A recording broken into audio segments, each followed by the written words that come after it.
Aqui na gravação. Vocês estão me ouvindo bem? Tá tranquilo? Maravilha. Então, gente, acho que vale a pena a gente fazer uma rápida introdução, né? A minha área nem é a parte do autismo especificamente, né? Eu sou coordenador de infância e juventude, sou analista de sistemas por formação, né? Psicanalista por uma formação em segundo nível, né? Mas a gente tem tido várias experiências ao longo aí desses 20 e tantos anos com o trato, né, com autistas e com as necessidades especiais de um modo geral, né? A pessoa que realmente vai ter mais autoridade para falar sobre o assunto é a Rose, né? Não. Ela tem especialização em autismo, né? Trabalha com essa questão de educação especial no atendimento lá da nossa casa. Mas a gente troca muito, então eu acredito que a gente vai conseguir somar aí com vocês.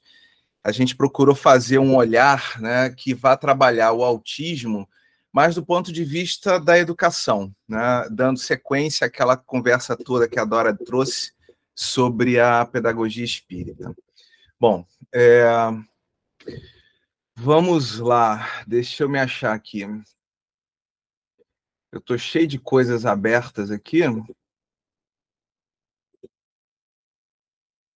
Quase. Muito bem, agora ficou bonito.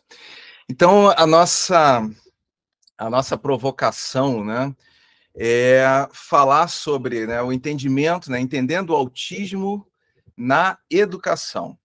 E já para trazer uma provocação para a gente, né, eu trouxe uma fala do Edgar Morin, que eu amo de paixão. Ele é um filósofo, mas transita muito com as questões de pedagogia, e nos ajuda muito nesse trajeto, né, de construção dos nossos fazeres de educação.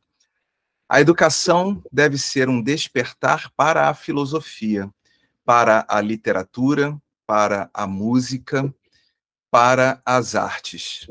É isso que preenche a vida. Esse é o seu verdadeiro papel. A gente vai poder transitar um pouco mais, né, sobre esses conteúdos, mas vamos avançando aqui aos poucos. Você quer se apresentar? Bom, meu nome é Rosemary Frankel, sou espírita, sou coordenadora da parte de infância e juventude. Durante a semana, eu coordeno um serviço de convivência e fortalecimento de vínculos. No sábado, na coordenação, eu sou co-coordenadora, eu divido essa coordenação com o Guilherme. Eu sou pedagoga, né? Tenho a especialização em psicopedagogia, uma das especializações, e a outra é para dificuldade intelectual e autismo, atendimento em aba. Muito bem. Eu sou Guilherme Frankel. Eu quis trazer essa figura do avatar, né, porque eu procuro essa integração com a vida, né? Então, o avatar nesse sentido, né, de alguém que está procurando integrar-se nas relações, essa integração com a natureza, com a sociedade, com o mundo espiritual, né? Sou espírita, coordenador do Núcleo de Educação Infanto-Juvenil da Casa Espírita Cristã Maria de Nazaré, aqui no Rio de Janeiro. Atualmente eu estou começando a tirar minha formação de informática, né? Então tenho me apresentado mais como nessa mudança, né, de profissão, como psicanalista e mestre em Reiki Usui tibetano, que é uma técnica de aplicação de passe que me fala muito ao coração, porque traz essa dimensão do autoencontro, do autoconhecimento, traz uma filosofia de vida que dialoga muito, né, com os princípios da doutrina espírita, com as ideias que Jesus nos trouxe. Então, acho que é isso. Bom, e essa foto foi editada, né, mas assim, esse momento foi um momento muito gostoso, em que a gente estava fazendo os cafés com a família no Lar Paulo de Tarso, em Copacabana. Então, mensalmente, nós nos encontrávamos, né, e fazíamos uma evangelização diferente, porque tinha uma roda de conversa com os pais, tinha uma roda de conversa com as crianças, Depois tinha sempre um momento de integração e a gente terminava com um café da manhã, né? Então, assim, era um movimento muito gostoso, onde nós tivemos oportunidade de conhecer, né, com mais profundidade alguns companheiros, inclusive a mãe de um autista que nos ensinou bastante naquela época. Então, vamos lá. Deixa eu trocar o foco aqui para passar, então, a palavra para a Rose.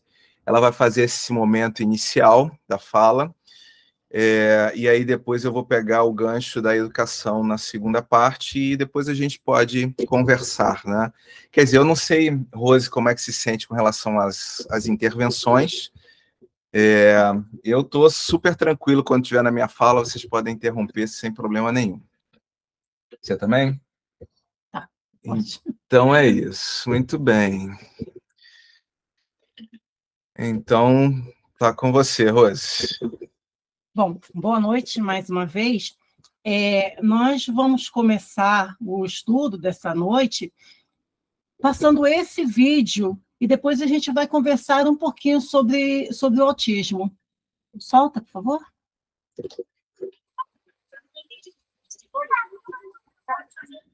Só para checar, vocês estão ouvindo o vídeo? Não, está muito pequenininho. Eu não estou ouvindo, não. Está pequenininho e eu não estou ouvindo. Ele é o Nora que está falando. Aumenta. O que está na sua tela, Guilherme? Para todo mundo? Eu normalmente eu não sou tão invasivo, mas eu vou fazer isso aqui então. Vou fixar para todos. Então, ficou legal agora para vocês? Tá ótimo. Maravilha. Deixa eu só fazer um ajustezinho aqui de áudio. Não, já está no máximo. Então, vamos lá.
Não sou invertido, tenho autismo.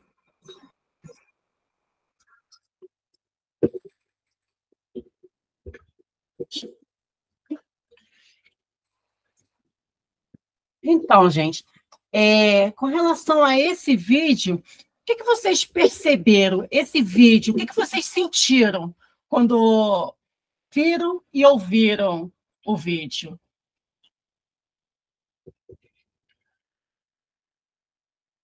Podem falar, gente, se quiser.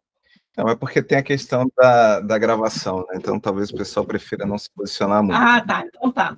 Eu posso me posicionar? Eu Pode. Claro. Eu ia falar, eu não vou falar nada porque eu conheço mais ou menos a situação. É uma hipersensibilidade, então para ele ali o estímulo está muito forte. Exatamente. Pelo fato dele ter essa hipersensibilidade, né, para a gente incomoda esse. Eu fico muito incomodada, imagine para ele, não é? Para aquela criança. E para ele foi bem complicado. E aí a gente começa trazendo um pouquinho sobre a definição de autismo, né? A gente volta no vídeo em algumas partes, comentando, e começamos com a definição do autismo, que é um transtorno do aspecto do autista, que, abreviando, é TA, né? E o que quer dizer? É um transtorno de nascença, a criança já nasce com o autismo, né? e afeta o neurodesenvolvimento. E também ele é caracterizado pelo déficit da comunicação verbal, comunicação não verbal, em múltiplos contextos. Quer dizer, ele pode se manifestar em duas formas, tanto na ausência da comunicação ou no atraso do desenvolvimento da linguagem oral, né? E também num déficit da interação social, que ele tem uma dificuldade em socializar-se, tem dificuldade em manter contato com outras pessoas. E até surge a parte do autismo, que não olha nos olhos, não gosta que toquem nele, né? Mas isso a gente vai falando um pouquinho mais à frente. Continuando com a definição do autismo, ele evidencia-se, pode, a partir dos 12 meses, né? Como eu falei antes, é um transtorno de nascença, mas ele pode perceber mais a partir dos 12 meses. E ele apresenta comportamentos repetitivos, que é a estereotipias, que a gente vai falar um pouquinho mais à frente, não é? E repertório restrito e individual de interesse ou atividade. Voltando um pouco nessas evidências dos sinais, quer dizer, um sinal de alerta, onde diz que os pais poderiam já buscar a ajuda de um profissional, quando percebem que o bebê não estabelece um contato visual, ele não aponta objetos, que a gente vê quando a criança ainda não fala, ela aponta aquilo que ela quer. Quando percebe que a criança não aponta esse objeto, quando não responde, quando é falado o nome dela, né, já é um sinal de alerta, tem alguma coisa errada aí já pode começar a procurar uma ajuda, né? E aí tem essa limitação de interesses ou de atividades. O autismo, ele pode ser apresentado em diferentes, a gente colocou graus, mas níveis, tá? Tanto faz o graus ou nível. Que, digamos assim, o grau 1, que é o grau leve, tem a necessidade de pouco apoio, né? A criança necessita do apoio ocasional. Os déficits na comunicação social repercutem pouco na interação social. E aí vem o segundo, o grau 2, que é o moderado, que é a necessidade de apoio, mas com treinamento ele consegue desenvolver a sua autonomia, né? Ele possui um déficit na comunicação social, que é verbal e não verbal, que compromete substancialmente as relações sociais, mas ele consegue ainda manter esse contato com o outro, precisa de ajuda ainda também, né? Mas um pouco mais de ajuda do que o de nível 1. Agora, o nível 3, que é o mais severo, necessita de um apoio para viver o tempo todo, né? Eles são incapazes de agir com autonomia, mesmo em atividades da vida diária. Então, ele precisa que tenha uma pessoa ao seu lado o tempo todo. Aquela pessoa que vai estar dando apoio, ajudando ele a caminhar.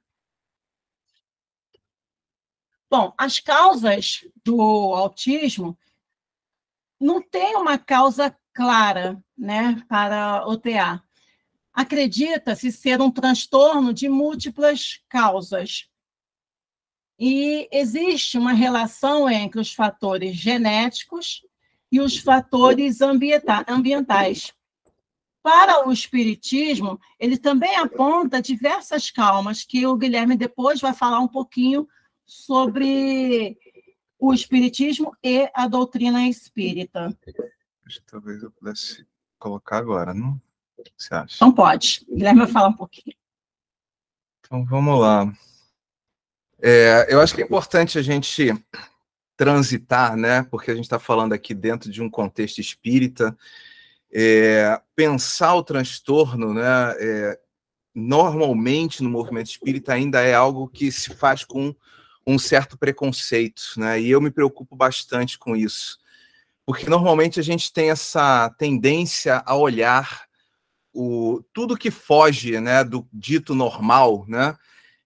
Da grande maioria dos comportamentos, da grande maioria da forma de nos posicionarmos, que de alguma forma é algo sofrido, né, que causa alguma dor, incômodo, a gente tem a tendência a olhar como sendo questões que foram criadas, né, por escolhas equivocadas do espírito em vidas anteriores.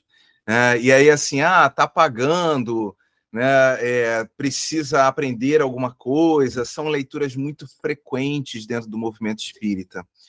Eu queria trazer um outro olhar que talvez seja muito enriquecedor para a gente. É claro que isso não desqualifica esta possibilidade realmente da pessoa ter desorganizado a sua estrutura perispirítica e física a partir de escolhas, de sentimentos mal posicionados, de rebeldia diante da lei. Mas nós não podemos deixar de pensar também que a gente pode estar lidando com espíritos, né? A gente trabalha com essa questão da transição planetária, mas a gente trabalha também com a migração, né? A transmigração dos espíritos. Então, a doutrina espírita nos diz que nós estamos o tempo todo recebendo espíritos de outros lugares, de outros mundos e enviando para outros mundos, né? Há um trânsito constante de espíritos. Então, nesse sentido, vem surgindo cada vez mais, com cada vez mais força, esse entendimento de que parte dessas questões, desses transtornos, dessas dificuldades, tem relação com o processo de adaptação do espírito ao orbe, a nossa estrutura física, a nossa estrutura neuronal, a nossa organização biológica. Porque o Homo sapiens, ele é uma forma biológica que é viável no planeta Terra. Em outros mundos, possivelmente existem outras características, outras formas de expressão. Então, nesse sentido, alguns pesquisadores e alguns pensadores espíritas começam a trazer para a gente essa percepção de que, olha, é um espírito que está chegando de um outro mundo, que tinha uma outra estrutura. Possivelmente ele tem até um grau de desenvolvimento intelecto-moral superior ao nosso, na nossa média, está chegando aqui para somar esforços nesse processo de transição planetária, mas precisa de um período de adaptação. Precisa estar conectado a alguém encarnado durante algum tempo para ir organizando seu perispírito. Talvez as primeiras reencarnações sejam ainda meio tumultuadas, porque ele não consegue ordenar muito bem essa questão do seu conhecimento, das suas habilidades, da sua estrutura perispirítica com a estrutura biológica atual. Então, é importante que a gente tenha essa percepção também, né? Que não necessariamente são espíritos que estão no erro ou espíritos que estão em débito, embora eu não goste dessa palavra. Podem ser também espíritos que estejam num processo de adaptação ao orbe do nosso planeta. Diga, Leonora. Eleonora. Isso.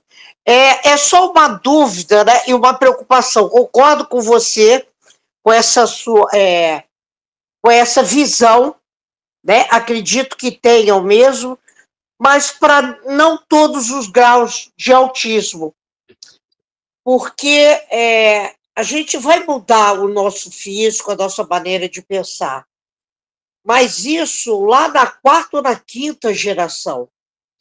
Então, por que eu tenho essa preocupação? Porque eu recebi uma mãe com autista e que a gente não pôde dar andamento ao tratamento dela porque ela não queria que nós trabalhássemos o filho dela. Ela queria que nós aprendêssemos a falar mentalmente com a criança, porque a filha dela é um espírito evoluído e a gente tinha que aprender a falar e não trazer ela para aquele mundo. Então, foi uma dificuldade, não se conseguiu, porque tudo que a gente tentava ajudar, ela colocava para trás, ela fazia o contrário. Então, eu tenho uma preocupação muito grande com o que você falou, e entendo o que você falou, mas numa mãe que não aceita o autismo, isso é um gancho para dizer que o filho é um filho cristal, é um filho de outro mundo, e que a gente tem que aprender a lidar com ele, não verbalmente, mentalmente. E foi uma dificuldade. Eleonora, eu imagino, deve ter sido um desafio extremamente instigante. Eu penso que talvez a nossa maior dificuldade, e aí não só na evangelização, mas eu acho que na casa espírita de um modo geral, dada uma circunstância, uma situação, ato contínuo, a gente tira conclusões. Então, assim, se é um espírito evoluído, então ele está aqui para nos ensinar. Eu procuro tomar muito cuidado com essas afirmações, né? Pode sim ser um espírito muito evoluído, mas talvez a missão dele não seja nos provocar a nos comunicarmos mentalmente com ele. Talvez ele esteja apenas num processo de adaptação também, né? Eu acho que a gente vai conversar um pouco mais sobre isso, né? Um pouquinho mais à frente, mas eu acho que tem uma relação muito grande com a expectativa que nós fazemos das relações que nós estabelecemos uns com os outros, em família, no centro espírita, o nosso próprio entendimento sobre o que seria a educação. Mas eu acho que a tua preocupação ela é muito pertinente, sim, né? E exigiria muito diálogo nesse sentido, né? Eu sugeri, assim, provocaria até, né, nesse sentido de pensar assim, mas talvez exista um medo muito grande dessa mãe de sair desse lugar que é mais confortável, de que o filho dela é especial, né? Verdade. Submeter, né, o filho a um processo de acolhimento porque ele depende é algo muito sofrido dentro dessa história toda, né? Mas também é obrigação da casa espírita fazer esse questionamento de que, de uma forma humilde, talvez essa seja a verdade. Então, assim, eu acho que é um movimento de ambos os lados, de medos, de orgulhos, de vaidades, que precisam ser dialogados e tratados para que a gente possa pensar sobre todas as vertentes. Porque, sim, nós podemos nos esforçar para aprender com esta família, com esta criança ou jovem, mas eles também têm muito a se desenvolver com a atividade espírita, um diálogo, né? Bom, deixa eu passar a fala para a Rose, porque senão eu monopolizo, eu falo para caramba. Obrigada aí. Obrigado você. Eu vou anotar isso aqui para a gente retomar aqui na frente. Vai lá, Rose. Só um momentinho, só para mudar aqui o slide. Tá. Esqueci do slide. Pois é. Sem slide é difícil. Isso a gente já falou. E aí, a gente falando do diagnóstico. Esse diagnóstico ele é feito através de uma avaliação multidisciplinar, né? Que seja um neuropediatra, ou psicólogo, ou psiquiatra, né? Então, precisa de um grupo para fazer esse diagnóstico. Às vezes chegam algumas mães, porque a professora na escola falou assim, fala, tá, ok. Por que a professora falou isso? Ela não pode dar um diagnóstico. Eu até converso com as mães, mesmo eu, sendo psicopedagoga, eu não posso dar um diagnóstico sozinha. Precisa dessa multidisciplina, dessa avaliação, vários outros profissionais para avaliar essa criança, para poder trazer um diagnóstico preciso, né? Então, nesse diagnóstico pode ser considerado a comunicação social, a interação social e o comportamento. Como essa criança está conseguindo se comunicar verbalmente ou não, dependendo da idade da criança, ela já está na idade de falar, de se comunicar, se ela ainda não está falando, o que está de errado, né? Se essa criança não consegue brincar com outras crianças, o que está errado, né? Qual o comportamento que essa criança vem apresentando? Então, tudo isso vai entrar na avaliação para chegar ao diagnóstico, né? Alguns sinais de autismo pode ser comportamento repetitivo, como a gente falou lá na frente da estereotipia. Eu nunca sei falar isso, eu vou me enganar sempre, né? Estereotipia, né? E depois a gente vai falar, trazendo a definição, uso repetitivo de objetos, falas repetitivas, que a gente vai falar um pouquinho, que é a ecolalia, quer dizer, é o eco, a criança repete aquilo que você fala.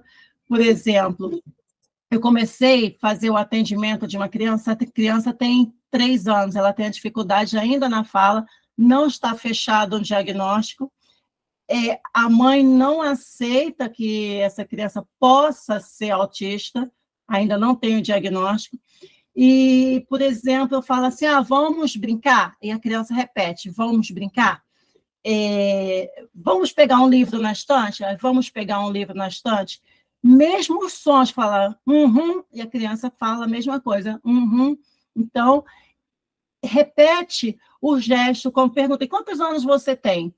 Ela não fala, né? Aí eu coloquei com o dedo, 1, 2, 3, e ela foi colocando o dedinho, os 3 dedinhos ali, mas percebe que tudo que ela estava imitando tudo que eu estava falando com ela, não é?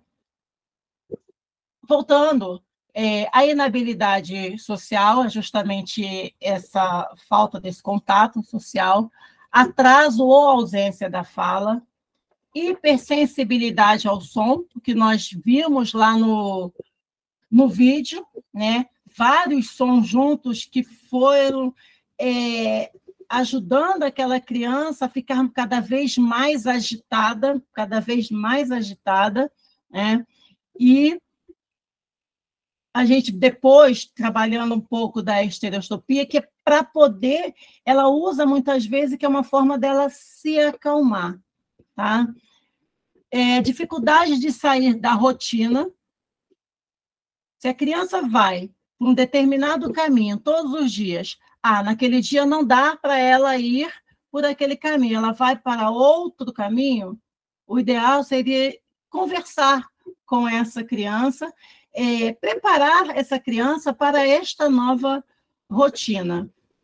Riso ou choro inapropriado, ou a aprasia, que é a dificuldade de realizar tarefas que exijam padrões ou sequências.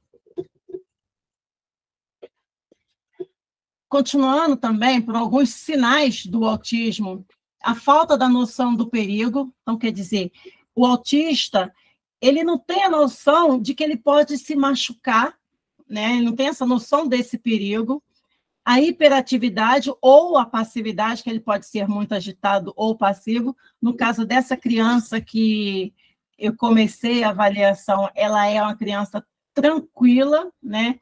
Ela fica ali, ela, junto comigo, ela faz o que eu peço, mas tem ou ela pode ser ou muito ativa ou não, né? Hiper ou hipossensibilidade ao toque. Tem que fala que o autista não gosta que toca nele, né? Nós trabalhamos na evangelização já era um jovenzinho, ele tinha uns 13 anos, mais ou menos, né? Por aí, e essa criança deixava tocar nele. Sempre que ele ia embora, eu dava um beijo na testa dele. No dia que eu não fazia isso, ele via para perto de mim e colocava a testa para que eu pudesse beijar na testa dele, né? Porque para ele aquilo ali era uma rotina, ele só ia embora depois que eu beijasse a testinha dele. E alguns deixam tocar, mas pode ser de acordo com os níveis que a gente falou lá anteriormente. Interesse comum por aspectos sensoriais do ambiente. Coisas que podem chamar a atenção dele, uma luz brilhante, ou algumas informações, e isso pode despertar esse interesse dele. Falta de contato com os olhos. O autista não olha as pessoas nos olhos, né? Na evangelização, lá na Rocinha, nós temos um menino que ele consegue interagir com o outro, ele consegue conversar, ele consegue olhar nos seus olhos, mas não sempre, né? Então, e a outra parte anda na ponta dos pés. A ocorrência, teve uma pesquisa no ano de 2016 nos Estados Unidos, onde diz que 1 em 54 crianças de 8 anos, né, tem mais essa incidência. E dizem, e está também na pesquisa, que a cada 4 meninos, 4 meninos para uma menina. A cada 4 meninos, uma menina é autista. Então, essa incidência é maior no sexo masculino. E percebe-se o aumento dessa incidência, né? Não sei porque hoje existem mais estudos, hoje nós estamos percebendo como se estivesse aumentando mais o número de autistas. E aí nós entramos na crise de birra. Por que será que o autista faz a birra? A gente viu lá no vídeo ele andando tranquilamente com a mãe, e de repente ele começou a se agitar, começou a ficar nervoso, começou a fazer, digamos, a birra, né? Por que fez isso? Porque alguma coisa estava incomodando. Então, a birra pode ser, o gatilho da birra pode ser por uma frustração, né? Fugir de uma situação que o incomoda, e é bastante comum, que são difíceis controlar ou contornar. Às vezes, as mães tentam controlar ali a birra da criança, né? E os outros que estão de fora estão censurando a mãe não sabe cuidar do seu filho. Só que, na realidade, às vezes não é fácil controlar essa birra, né? E pode vir acompanhada de comportamentos agressivos contra si ou contra o outro. Contra si, quando a criança se bate, quando a criança se morde, ou contra a pessoa que está tentando controlar, que ela pode bater na pessoa também, né? E aí, como eu disse, é por conta de alguma coisa que ela quer naquele momento, ou de uma situação que ela gostaria de fugir. E aí, continuando também sobre a birra, como ela se inicia? Ela inicia pela dificuldade de se comunicar. Muitas vezes, quando o autista não consegue falar, ele usa a questão da birra para dizer aquilo que ele precisa, né? É uma ferramenta de comunicação, como, por exemplo, eu quero alguma coisa, ou eu não quero alguma coisa. E aí ele usa esse mecanismo para se comunicar. E quando essa birra termina? Termina quando a sua necessidade é atendida, quando ele consegue satisfazer o seu desejo. E nós falamos sobre a estereotipia, que é o comportamento repetitivo. Então, quer dizer, são meios para se acalmar, para se autorregular, o controle das suas emoções. A criança começa a fazer determinados movimentos tentando se acalmar. Nós vimos no vídeo, quando começaram os barulhos, a criança começou a contar no dedo. 1, 2, 3. Então, é uma forma dela tentar se acalmar, né? Não conseguiu, e aí ela acabou ficando muito agitada. E também pode causar algum tipo de prazer. Por isso que eles fazem esses movimentos repetitivos, né? E um outro movimento que é flapping, né?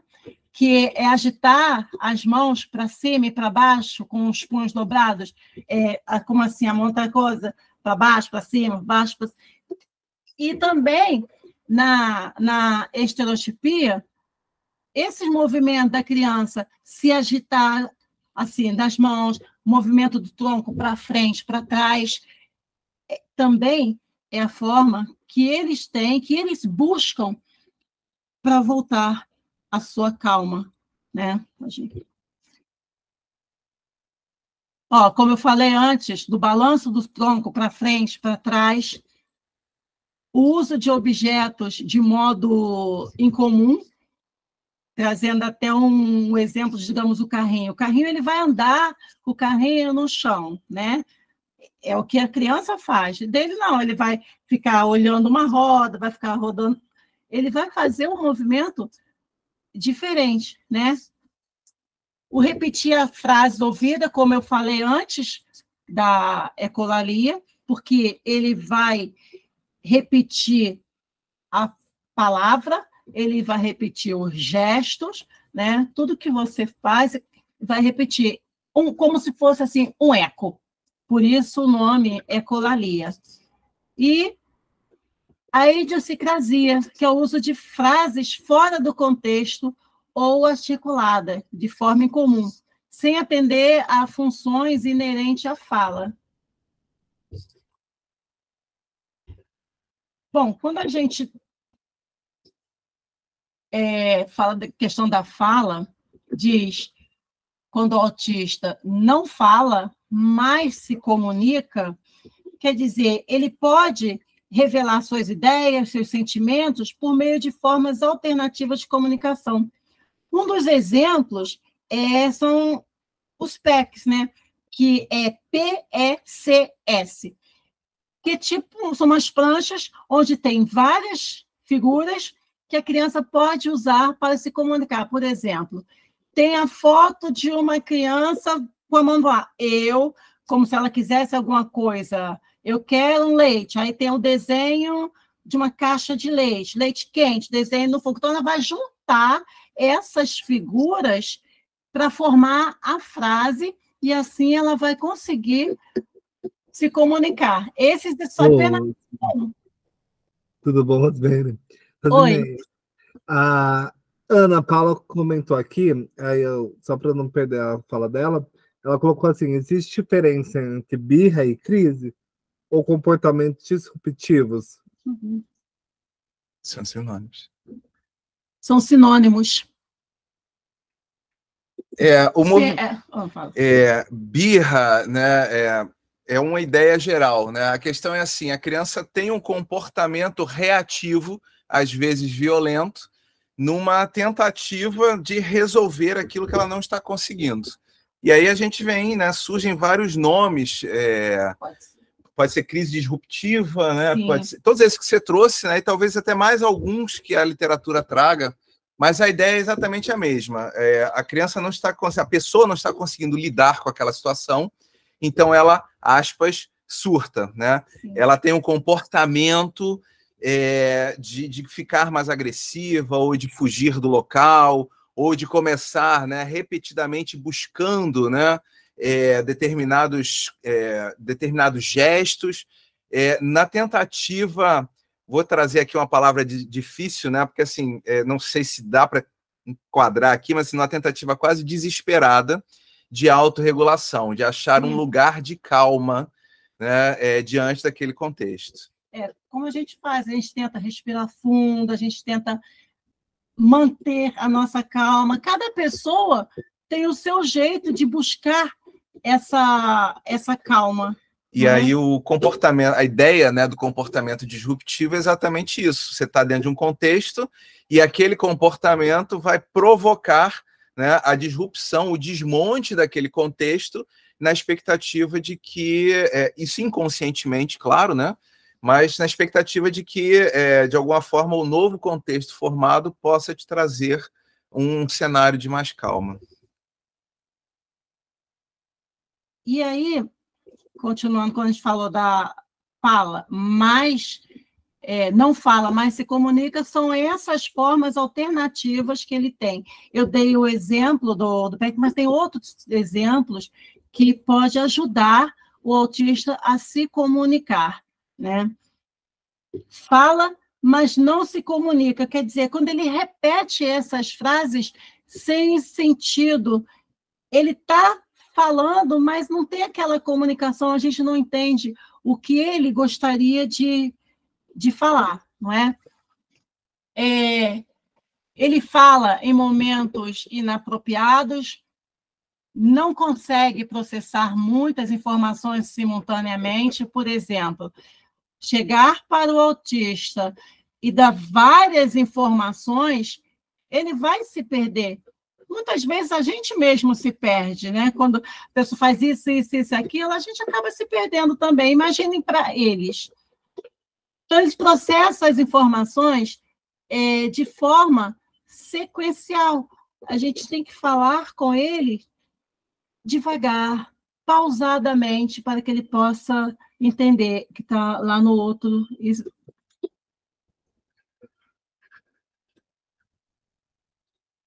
Então, o trabalho é concreto, como eu falei, fala de forma pausada, evitar sequências longas de instruções e informações. Então, quer dizer, na sala de aula ou na evangelização, ou chegar para o autista, olha, você vá lá naquele armário, na prateleira do lado esquerdo, pega uma folha amarela, ele vai se perder. Então, a gente vai devagar. Sabe aquele armário, naquela prateleira, e vai assim, porque se a gente for rápido também, quando esteja já lá na frente, ele ainda vai estar processando a informação lá primeira, né?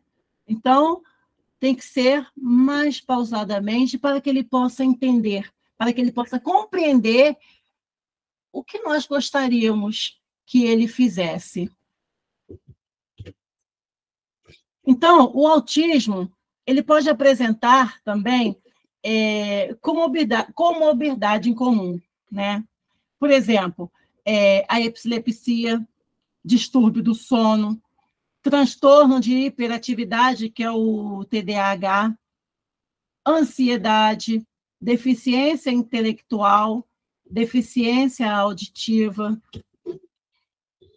E aí, a gente, com isso, nós encerramos essa parte só com uma última frase dizendo que o TEAR, o transtorno do espectro autista, ele não tem cura, mas com o tratamento busca aumentar a autonomia e desenvolver habilidades que possibilitam a interação com o ambiente e a comunicação.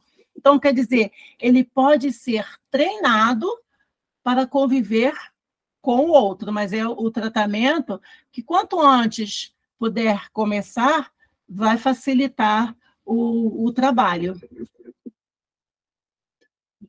Muito bem. Então, essa primeira parte sobre o autismo nós encerramos aqui, e o Guilherme agora ele começa a falar sobre a questão da evangelização. Ele vai passar um vídeo, né? E vai começar a falar como podemos trabalhar com esse autista na sala de evangelização. Com você. Muito bem, mas antes da gente pegar, né, da gente avançar, eu queria saber como é que vocês estão aqui. A gente pode fazer uma pausa aqui, trazer algumas dúvidas, discutir um pouco. Eu fiquei pensando nessa coisa das instruções sequenciais. É um desafio que a gente tem muito grande aqui em casa. Eu não tenho diagnóstico autista, a Rose já está até rindo aqui.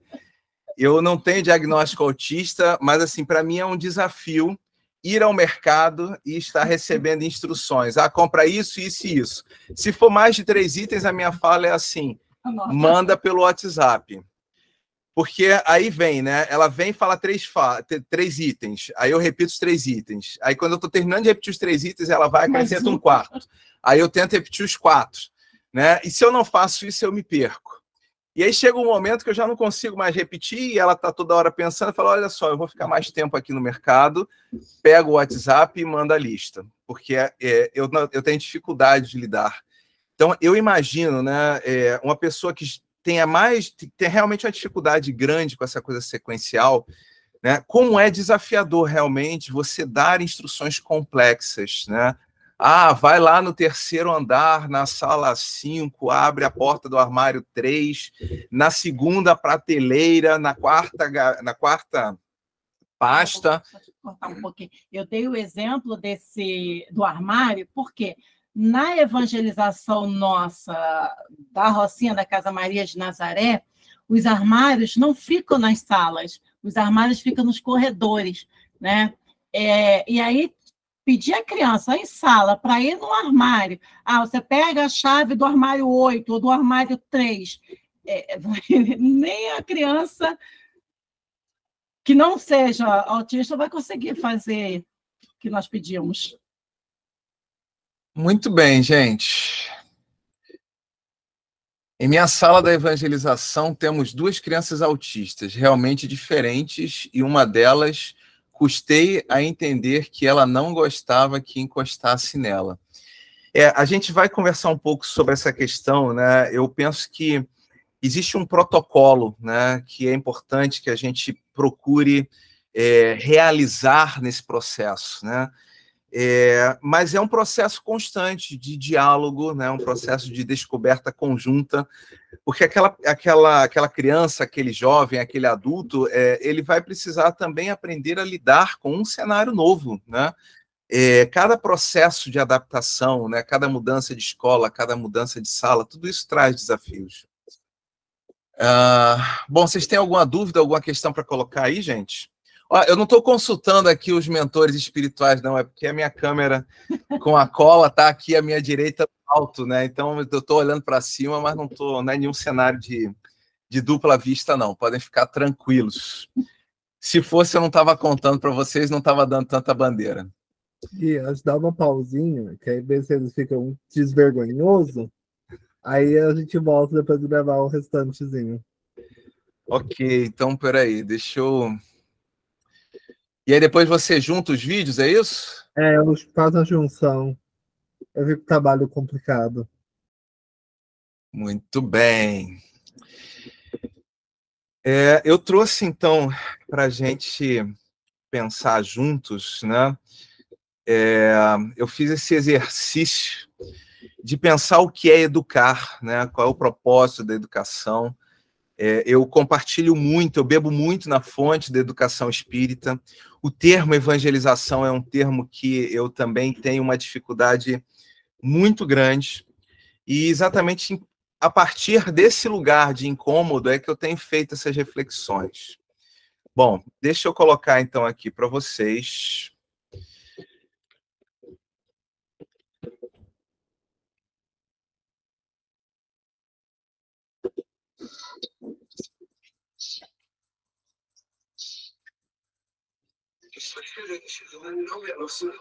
Dentro da agência da sorte, da necessidade de mudança para vencer o preço da justiça na afirmação. Não há muito tempo só havia uma inteligência, muitos ignorantes e incapazes. Tinha tempo de múltiplas inteligências, os ignorantes e incapazes se multiplicaram. Tempos de intolerância, desrespeito e preconceito cresceram na multidão. As plurais se declararam conscientes e livres, mas ainda sem expressão, mas havia resistência pelo mundo de maneiras diferentes. Anuncia diferente maneira de ser, mas não garante dignidade de existir no mundo. Estive consideração, reconhecimento e aceitação. Pelas de quem está pura consideração. Diferença, pouca disfarçamos na aceitação. E seguimos com a normalização. Fugindo do normal, assim. De alienação, lá vem o bicho papão garantir a exclusão. Há muito em jogo neste salão, e questão e dedicação. Precisam viver muito na reposição. Vamos puxar uma unidade plural e informação. Vem por onde pisa a tua visão e garante espaço, irmão. Não precisa ser igual para escrever neste quinhão. Ser autista nesta nação não é só superação, ser irmandade em comunhão. Desafio da instituição.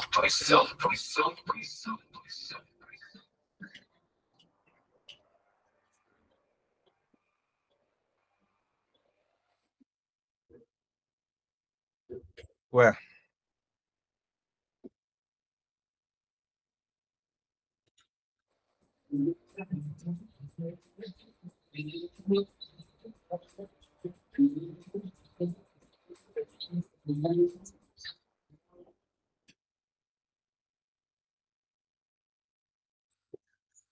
Plurais se declaram conscientes, livres, mas ainda sem expressão, nós vazios da existência.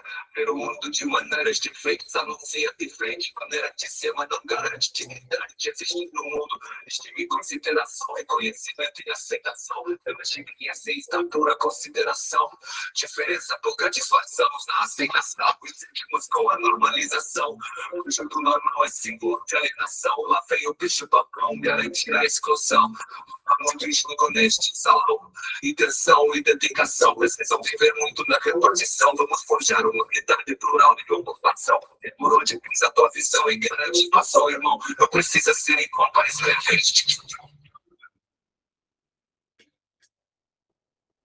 Ser autista nesta nação não é só superação. Ser irmandade em comunhão, desafio da instituição.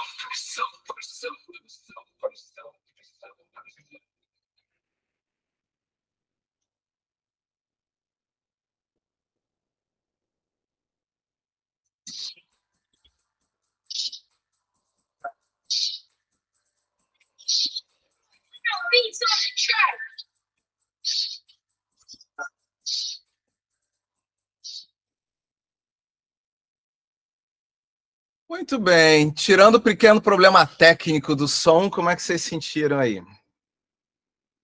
Eu espero que tenha tocado em alguns pontos importantes dessa reflexão que a gente está querendo provocar, né?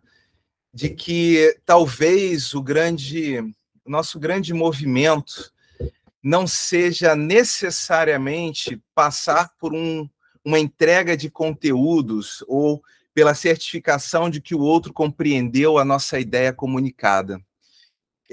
Pensar em educação é muito mais, né? Trazer esse aspecto de dignidade, promover o desenvolvimento do sujeito.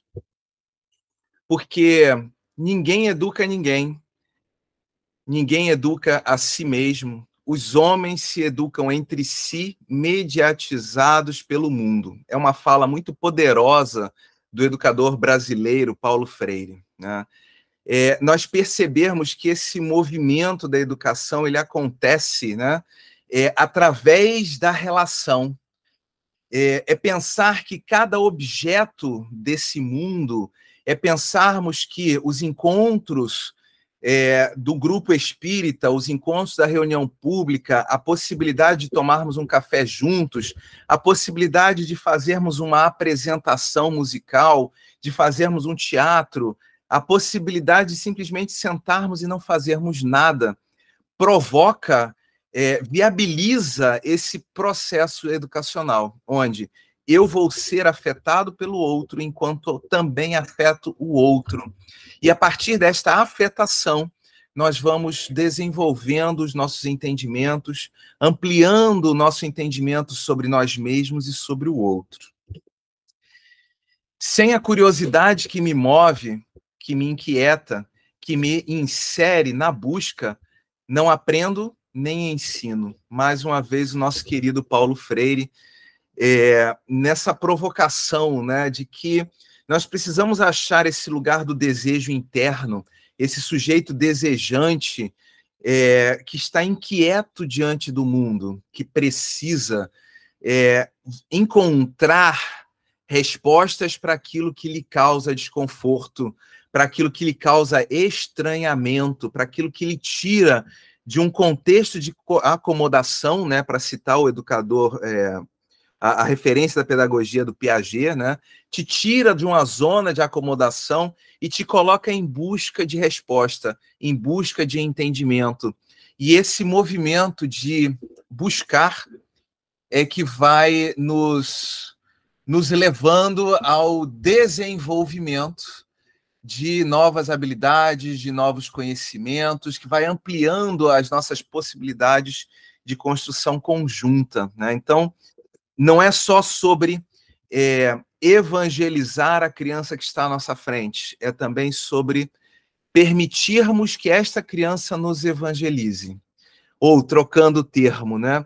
Não é só sobre inserir um monte de informações na cabeça daquela criança, mas é sobre permitir que ela também nos cause estranhamento, que ela também nos provoque a curiosidade, que ela também nos coloque num movimento de busca para que cresçamos com ela. Recentemente eu andei procurando aí, eu achei uma fala do Rafael Ferreira de Brito, que é um pensador, digamos assim, não tão famoso, mas que traz essa ideia muito provocativa que eu queria trazer aqui para a gente, né? Mas antes disso, eu queria lembrar que educar tem origem no verbo latim educere, tirar para fora, ou puxar para fora aquilo que está dentro. Conduzir para fora. Com o passar do tempo, nós subvertemos essa ideia, e aí a nossa posição, né, a Dora falou sobre isso ontem, nossa posição muito frequentemente é de incluir, colocar um monte de coisa dentro daquele serzinho, né, muitas vezes calando e anulando a sua singularidade, né? Tirar para fora é permitir que esse espírito imortal se posicione no mundo. Tirar para fora é permitir que este serzinho, ou que este serzão, porque pode ser um adulto, pode ser um jovem, coloque para fora os seus estranhamentos, as suas curiosidades, os seus movimentos, faça correlações disso com o que ele está vendo e crie e gere novos conceitos, né? E nesse processo ele vai tomando ciência, ele vai se apropriando da realidade à sua volta. Em outras palavras, nos diz o Rafael, se educar é trazer para fora, a educação é um segundo parto. Um segundo nascimento da parte dos pais e dos filhos. Se o caminho é o mesmo a ser percorrido, então ambos aprendem na caminhada. Gente, eu vou até deixar isso aqui para a gente pensar com um pouco mais de carinho, né? Porque essa fala dialoga, inclusive, com um preceito importantíssimo da doutrina espírita, que nem sempre os nossos centros espíritas estão atentos. Os espíritos dizem para Kardec, Kardec acolhe essa fala e coloca no Livro dos Espíritos, que a célula máter da sociedade é a família. As relações familiares, elas são prioritárias. Então, nesse sentido, nós, enquanto educadores espíritas, temos a oportunidade de colaborar nesse processo do segundo parto, quando estamos com crianças e jovens, quando estamos nos relacionando, não apenas com crianças e jovens, mas também com os responsáveis, com o núcleo familiar que ali se encontra, se dispondo a relacionar-se conosco, a aprenderem juntos nesta caminhada, mas também a nos ensinarem sobre suas óticas de mundo, sobre suas formas de significar a existência, enquanto se permitem que nós façamos intervenções nestes núcleos familiares. Eu, durante muito tempo, e o Sanches pegou um pouco dessa minha fase, né? Eu levei muita pancada do movimento espírita carioca, porque eu abracei a ideia da Lúcia Moisés, que é: vamos erradicar os temários e vamos pensar de uma forma invertida. A partir da demanda daquele evangelizando, daquele educando, nós vamos ver o que a doutrina espírita pode oferecer para fomentar aquele trabalho de elaboração que está em curso, né? Então, não é sobre dizer todos nós temos que nos amar e exercitar o perdão. Eu só vou falar sobre o perdão no momento que existe uma demanda real daquele grupo, ou daquela criança, daquela família, daquela turma, sobre este assunto, né? Então, o que é que Jesus tem a nos dizer, né? Jesus dizia o tempo todo a partir das demandas que lhe entregavam, né? Ele curava a partir daquilo que as pessoas pediam que fosse curado. Ele dava as suas lições em conformidade com as perguntas que as pessoas traziam. Então, fazer educação espírita é de alguma forma, resgatar esse processo, é ir ao encontro das famílias, é permitir que as nossas salas se tornem salas de estar neste processo, onde podemos compartilhar nossos estranhamentos, nossas questões, nossas dificuldades, nossas facilidades, criando um jardim onde todos aprendem enquanto caminham. E aí, nesse sentido, né, algumas recomendações, né, aos evangelizadores. Eu fiquei muito tentado a dizer aos educadores, mas eu sinto às vezes que não dá para a gente confrontar diretamente de uma forma tão potente, né? Então, sim, por que não assumirmos que somos evangelizadores? Porque falamos do evangelho como Jesus falava, não como o pessoal que quer incutir informações, mas no sentido do evangelho da Boa Nova, que está ali em convivência, que está presente na sala, né? Então, talvez, né, agredirmos menos aos companheiros, às direções das casas, que querem ainda manter o termo evangelizadores, que talvez nunca tenham tido a ideia de fazer esse movimento de imposição de credo, mas sim nessa ideia de levar o evangelho de Jesus, né? Então, eu mantive o termo evangelizadores aqui, mas dando uma ressignificação, abrindo esse caminho de diálogo com o movimento de evangelização que Jesus fazia, que nunca foi imposição de credo, né? Ao longo da história é que nós fomos distorcendo isso, e hoje em dia, inclusive, nós temos evangelizadores de grandes marcas, né? Que não falam do evangelho, mas falam de seus produtos. Tamanha a distorção que essa palavra foi ganhando. Bem, acolher com amor, acolhimento da família, descobrir e enfatizar os pontos fortes do sujeito, respeitar cada sujeito em sua singularidade, apresentar os espaços da casa, ter um cantinho da paz usado para esse movimento da autorregulação, né? A gente ter essa consciência de que às vezes nós precisamos de um lugar tranquilo, e não são apenas os autistas, né? Eu me lembro, eu fui fazer uma palestra numa casa espírita aqui na Zona Oeste do Rio de Janeiro, na Zona Norte, perdão, e foi muito interessante. O primeiro lugar que eles me levaram era um jardim, a casa dedicada a Francisco de Assis e Clara, e o prédio enorme, mas eles dedicaram uma área enorme para fazer um jardim de convivência. E as pessoas podem sentar-se nos banquinhos, sentir aquele jardim, aquelas plantas, aquelas flores, conversar, né? Ou simplesmente sentar e meditar. Esse cantinho da paz, este cantinho da autorregulação, que cada um encontra um jeito, né? Uma forma de organizar, né? Que não sejam cantinhos do castigo, como há 20 anos, quando eu adentrei na evangelização, e que nós tínhamos, né, nos corredores, bancos, onde as crianças que se comportavam mal eram convidadas a ficar de castigo para pensar. Não é isso. É um lugar agradável, um lugar onde você fica ali em paz, você e você mesmo, né, buscando essa autorregulação, um lugar que é tranquilo, pacífico, sereno. Diálogo com os pais e responsáveis sobre o manejo, né, sobre essa forma de lidar com a pessoa autista, né, identificar as estereotipias comuns, identificar os limites relacionais, identificar as preferências, os gostos.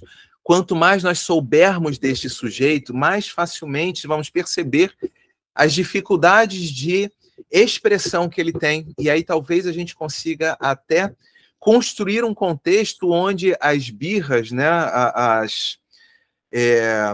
os movimentos ali de busca mais intenso praticamente não existam, porque nós seremos capazes de perceber, na hora que ele está ali já entrando na estereotipia, na hora que ele está ali, né, sacudindo a mão, né, fazendo aqueles movimentos, a gente já é capaz de perceber, opa, olha lá, fulano está com uma dificuldade de expressão, então a gente não precisa esperar que ele, aspas, surte, a gente vai ao encontro, né? A gente abre o espaço, a gente convida que ele vá para o cantinho da paz, né? A gente oferece algo ou a gente simplesmente observa para tentar entender o que falta e lhe oferecer este algo antes que a crise se estabeleça, né? Agora, reparem o seguinte, né? Foi o que eu coloquei, eu vou até tirar a imagem aqui para ficar aqui só olho no olho com vocês.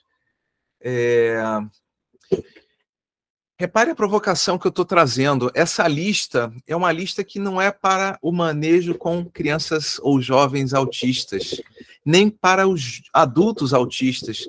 Ela é uma lista para o manejo com as singularidades, com a pessoa que está ali na nossa frente. Respeitar a criança é saber das suas necessidades, dos seus gostos.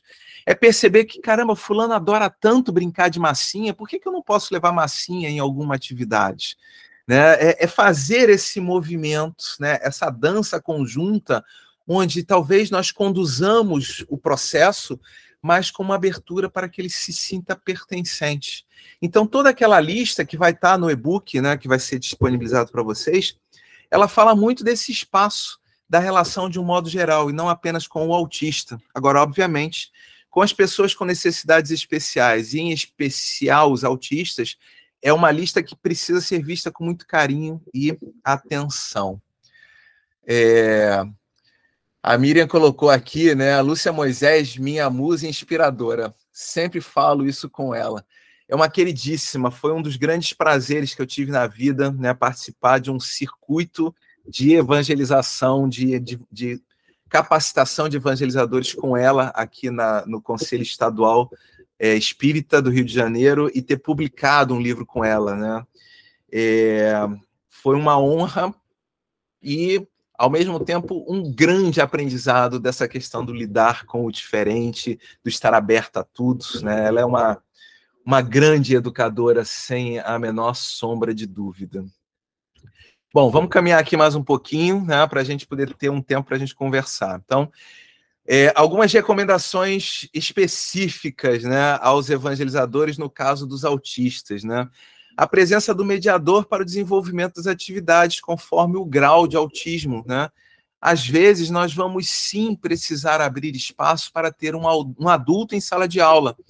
E a gente percebe que alguns núcleos de evangelização têm a dificuldade de abrir este espaço, de ter um elemento externo participando das atividades.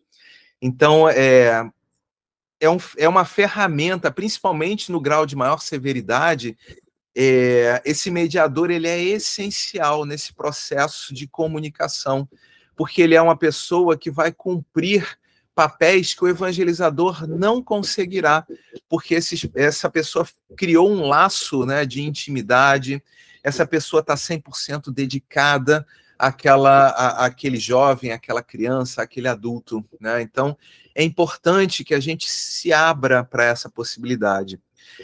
Eu, inclusive, faço essa provocação, né? Se a gente começar a ter muitos casos de autismo no nosso grupo, talvez nós precisemos até buscar alguma capacitação para que nós possamos fazer essa mediação de uma forma mais apropriada, né? Usar placas de identificação no ambiente. Não é tão difícil assim identificarmos as coisas, os lugares, né? Nas creches, quando as crianças estão aprendendo a ler, né, a gente entra nas salinhas, aí vê lá, né, olha para o céu, olha para cima, vê lá teto, porta, né, os nomes, os desenhos, né? Essas indicações elas são muito úteis nesse processo de apresentação e de construção dessa autonomia para o autista. Repara, eu não estou aqui falando de processo de evangelização, eu estou falando num processo da construção da autonomia deste sujeito na sala. No construir um espaço em que ele possa se sentir seguro para transitar, para que, de acordo com o grau de complexidade do seu transtorno, ele possa até levantar e ir ao banheiro sozinho, por que não, né? Sem precisar efetivamente ter que interagir com as pessoas, porque ele sabe onde estão os caminhos, onde estão as sinalizações, né? Estabelecer rotinas e registrar, né, os famosos acordos, né? Essas rotinas, elas são úteis não apenas para o autista, mas essencialmente para eles. É claro que não pode ser aquela rotina absurdamente rígida, né? Mas a gente estabelecer esses ritos, né? Então, assim, quando entramos, o que a gente faz? beija o evangelizador, não beija o evangelizador, abraça, não abraça, guarda as coisas num lugar, né? Você tem um momento que é o momento do lanche, você tem um momento que é o momento de todo mundo ir ao banheiro. Só, por exemplo, um exemplo de rotina. Chega o bom dia, de repente a gente canta até aquela música, no nosso caso, bom dia, bom dia, bom dia, por aí vai. Aí tem a prece, e aí como vocês passaram durante a semana? Aí tem essa conversa, para depois a gente começar a aula, depois as questões, a atividade sobre a aula que foi apresentada, e depois aquele momento da brincadeira, né? Dependendo do tempo que tenhamos para nossas atividades de evangelização, que às vezes determinado centro pode ser 1 hora só e não dá para fazer tanta coisa, mas quando são 2 horas, 3, dá para fazer. Eu posso até fazer uma provocação? Será que falta tempo ou será que nós estamos colocando o foco errado no que entendemos que precisa fazer, né? Talvez esse seja um olhar. Se a gente privilegia a convivência, talvez nós possamos passar 40 minutos de um encontro de 1 hora só dedicado à conversa, saber como foi o dia, saber como a pessoa se sentiu, e aí, a partir dali, contar uma parábola de Jesus que se relacione com aquele assunto. Esse processo de educação é muito mais sobre permitir que o outro traga de si do que colocar dentro dele alguma coisa, né? Então, esse olhar, eu acho que é um olhar importante, né? O autismo na casa espírita, né, é um bom desafio a ser pensado, que passa por múltiplas dimensões e que não se restringe apenas aos autistas, mas que, pela quantidade de ocorrências, vem se tornando um foco de atenção. Cada vez mais recebemos autistas, né? Então, quais são ações, né? Eu vou passar aqui muito rapidamente, eu não vou me dedicar a isso, mas assim, será que os trabalhadores da casa espírita estão conscientes e sensíveis à questão do trato com o autista, né? Eu vejo muitas vezes evangelizadores negociando um abraço, e aí eu vejo quão devastadora essa negociação não seria se aquela criança tem o transtorno autista, do espectro autista, e não gosta de abraço, né? Então, conscientizar, né, da singularidade do outro nesse processo é muito importante. E não apenas os evangelizadores, porque esse núcleo familiar, essa criança, esse jovem, transitam pela casa inteira. Então, conscientizar o pessoal da recepção, o pessoal da cantina, o pessoal da reunião pública, entender que eventualmente poderemos ter crises de birra sim, e que isso pode ser desconfortável, isso pode ser barulhento, mas que faz parte de um processo, né? Conscientizar e sensibilizar o público pelo mesmo motivo, né? Muitas vezes só o que falta é informação, né? Então, inserir falas não apenas doutrinárias, mas também educativas ao público de um modo geral, né? A gente fala muito do silêncio é prece, né? Mas eu acho que a gente precisa de outras camadas de campanhas de conscientização. Falar sobre o limite do abraço, o limite da fala, falar sobre o lidar, né? Falar sobre que um diálogo não é só sobre eu colocar, mas também permitir que o outro se coloque, né? São coisas pequenas que podem ir transformando a realidade daquele núcleo espírita, né? O acolhimento dos familiares, o acolhimento do sujeito com o transtorno de espectro autista, né? Esse espaço de estarmos atentos a acolher, perceber que talvez a gente possa ter chegado com um encontro lindo, maravilhoso, debaixo do braço, e chega ali, se estabeleceu uma crise, o fulano teve uma crise de birra, e ok, né? Encosta o planejamento e vamos lá, se vira nos 30, né? Assim que a gente volta e meia faz. É isso, faltou evangelizador, a criança teve um ataque de birra, o outro teve um problema, o outro vomitou na sala, e tá tudo certo, né? Esse movimento é de acolhimento do sujeito que chega para conversar conosco e com Jesus. Então, esse olhar, se o outro se sente confortável e acolhido, muito provavelmente ele voltará.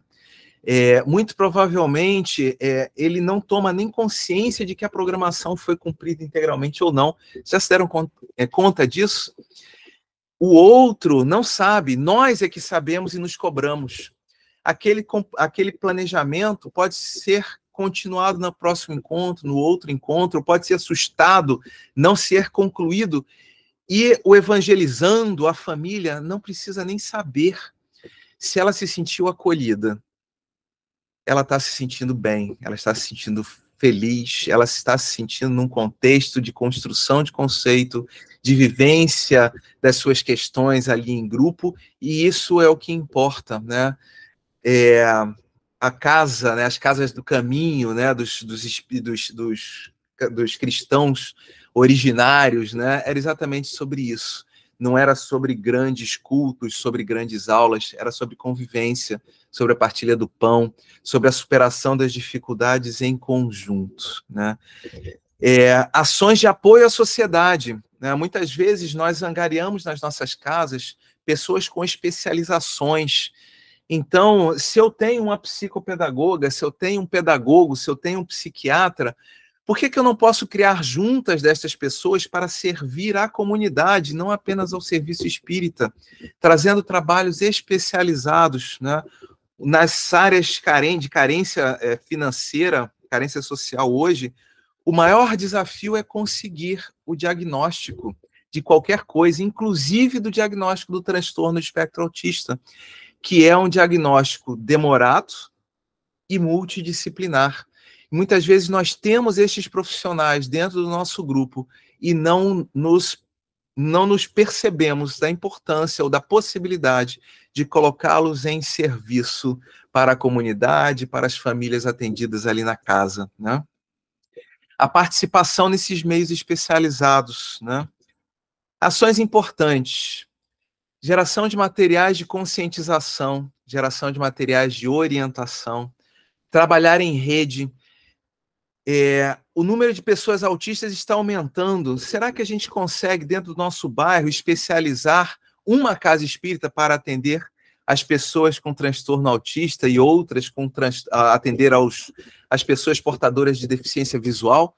Talvez nós não precisemos ficar sobrecarregados, né, tentando fazer esse atendimento tão amplo, né? Talvez possamos nos especializar, né?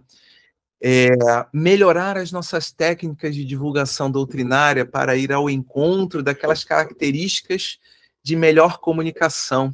Uso de técnicas especializadas para o acolhimento. Como receber o autista no centro espírita, né? Do que será que ele precisa, né? O Dr. Thyssen, ele fala muito, né? Ele é cardiologista, mas tem um trabalho muito especializado com os autistas aqui no Rio de Janeiro, e ele vem fazendo ciência dentro desse grupo, e ele percebe melhoria do autista, né? Ele consegue perceber uma melhor regulação na hora que se faz um trabalho de atendimento aos espíritos sofredores ligados àquele núcleo familiar. Então, ele faz uma desobsessão, uma mesa de atendimento aos espíritos sofredores dedicada para o público autista.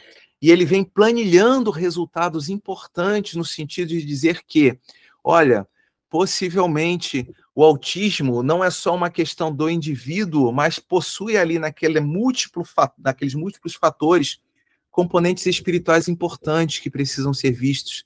Talvez não apenas componentes obsessivos, mas também componentes fluídicos, componentes mediúnicos. Será que estamos prontos para lidar com isso, né?